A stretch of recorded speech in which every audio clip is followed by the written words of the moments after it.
All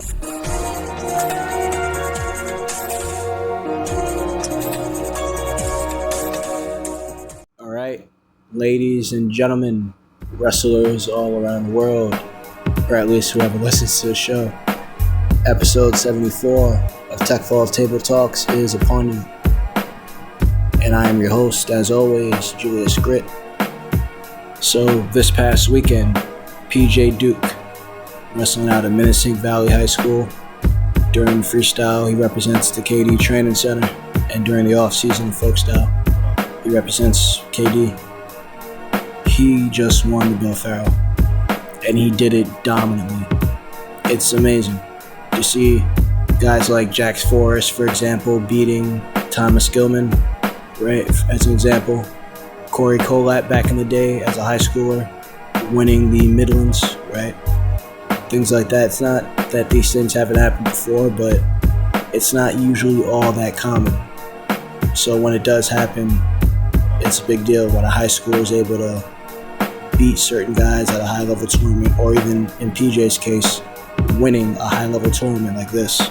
Kyle Snyder also competed this past weekend in the Bill Farrell, just to give you guys an insight on how prestigious it is if you don't already know. And if you do know, just sort of a reminder. So PJ looked amazing in this tournament. He just looked phenomenal.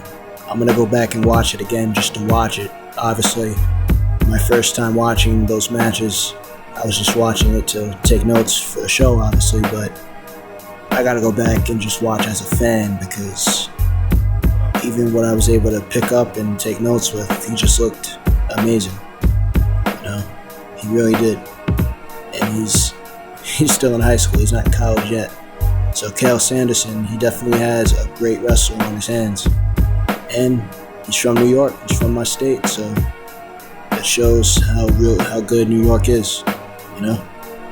But let's get into these matches and really get into detail of how good PJ Duke wrestled at the Bill Farrell. So his first match against Miguel Acapina. Don't know what country he's from. I couldn't recognize the flag or anything. First period, a very nice sequence to start. Ends up with PJ almost body slamming Miguel. If you guys have flow and you go back and watch the match, you'll see what I'm talking about. He didn't pick him all the way up or anything, but he kind of almost had him in a body slam position. It looked pretty cool. So nice hand fighting by PJ. Single leg attempt by PJ, but he got stuff. And his opponent kept locking fingers with him.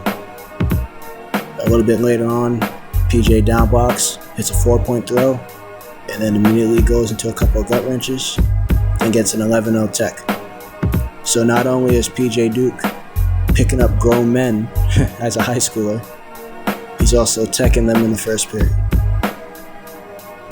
I'm telling you, and it only gets better. Next match against Bryce Andonian. First period, Bryce immediately goes for a single leg.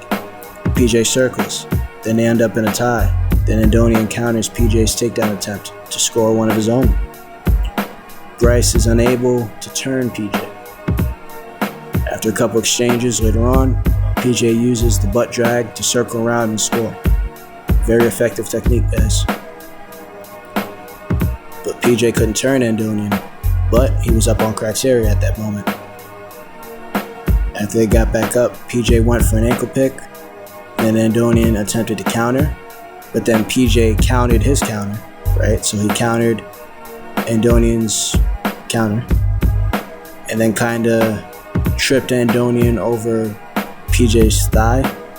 PJ tripped him over his own thigh and got another takedown. So PJ was basically playing chess. Again, if you guys go back and watch the match, if you have flow, you'll see exactly what I'm talking about. But PJ's playing chess here. It's a chess match. So the score right now at this point is 4-2 with PJ in the lead. Andonian goes for a blast double, but PJ nullifies that. Then as they both come up, PJ hits a slick inside trip, putting Andonian right in his back. I mean, that was like the moment Andonian got vertical. Like within a couple of seconds, he went right on his back. It was amazing. Later on, from a tie, PJ goes for a single leg. He got extended. That allowed Andonian to attempt a crotch lift, right? So he's trying to lift him up. As that's happening, PJ found a way to reverse it. And then he's covering Andonian for a little bit, so some time goes by. And then after a while, well, not a while, but after about 4 or 5 seconds, the referee slapped the mat, right? Andonian didn't really realize that right away. He's like, oh, what's going on? He didn't notice that he had enough of his back was on the mat for it to be called a pin. And from the vantage point of the camera that Full Wrestling uses, yeah, that is true. It's legit. I guess Andonian couldn't really feel his entire back on the mat. Sometimes it happens, right? In like a funky position that they were in, but Andonian was covering the mat with enough of his back for that to be considered a pin by the referee. So PJ goes from a first period tech to a first period pin. Like, he's insane. Like I said, PJ's playing chess. Everyone else is playing checkers. The next match. Now, this is a full freestyle match. This goes into both periods. He goes against Will Lawan. First period. Close to the middle of this period, because nothing really happened much in the beginning, but close to the middle. PJ stuffed the takedown, hit a few gator rolls, but on the second one, he kind of threw Lawan towards one of the TVs, and Lawan's foot hit the TV screen and destroyed it. One of the scoreboards. The crowd was kind of reacted a bit. It looked really cool. Lawan later hit a gator roll of his own, but couldn't turn PJ after, so the score was 6-2 PJ. With 57 seconds left, fast forward here, PJ hit a nice double leg for 2. Then the period ended, 8-2 PJ. You get the 30-second break, then next period comes. So with 1:15 left, because they were just hand fighting and plotting for most of the second period, but with 1:15 left, PJ sprawled, circled around, and brought the score 10-2. At the 49-second mark, Lawan goes for a single leg and is able to score. Now the scoreboard says 10-4. So, just like the Anthony Knox episode previously, if you're really up in a match and you feel that a certain position isn't worth fighting too much for, it's not worth the risk, and you know that you're up ahead enough to where your opponent's not gonna gain much from getting 2 points or 3 points on you. You know, you're in enough of a deficit. I mean, your opponent's in enough of a deficit to where him scoring on you ain't gonna matter. Then it's not that big of a deal. Like PJ, he probably knew, alright, if he scores on me here, it's not gonna be a big deal. Same thing with Anthony Knox. In some of his Who's Number One matches, he knew, hey, if this guy scores on me right now at this point, it's not gonna matter. Yeah. You gotta play chess a little bit. Think a few moves ahead.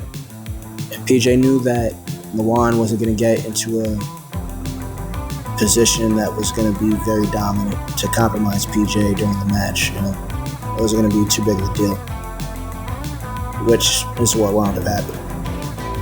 Right. So now the score says 10-4, and it's freestyle. So Lawan was unable to turn PJ.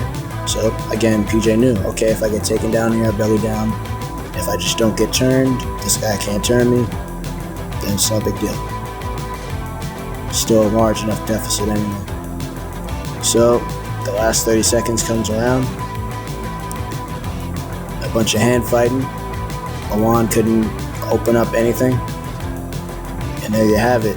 30 seconds goes by. PJ Duke is the 2024 Bill Farrell Freestyle Champion at 70 kilograms.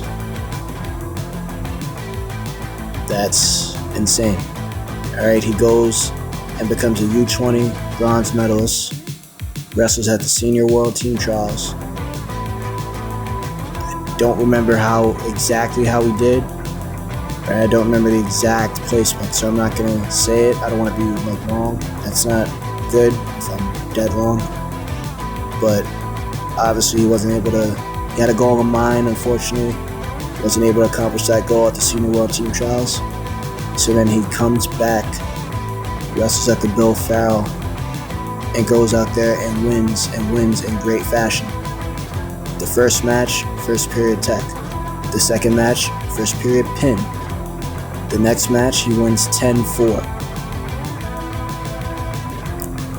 PJ Duke is amazing.